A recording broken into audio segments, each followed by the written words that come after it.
નમસ્કાર મિત્રો, ભારત માતા કી જય, વંદે માતરમ, જય શ્રી રામ। હું વિશાલ પટેલ, આકલાવ શહેર ભાજપ મહામંત્રી, આપ સૌ આકલાવના નગરજનોને 78મા સ્વાતંત્ર્ય પર્વની શુભકામનાઓ પાઠવું છું તથા આપ સૌને એક વિનંતી કરું છું કે આદરણીય પ્રધાનમંત્રી શ્રી નરેન્દ્રભાઈ મોદીજી દ્વારા જે આહવાન કરવામાં આવ્યું છે કે હર ઘર તિરંગા અભિયાન, એમાં આપ સૌ સહભાગી થાઓ અને પોતાના ઘરે, પોતાની સંસ્થા પર, પોતાની દુકાન પર, ધંધા રોજગાર પર રાષ્ટ્રધ્વજ ફરકાવો અને આપણા તિરંગાનું સન્માન કરો અને દેશભક્તિની ભાવના સાથે જોડાઓ।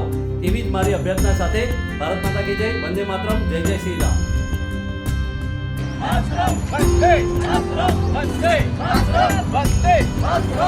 भारत माता की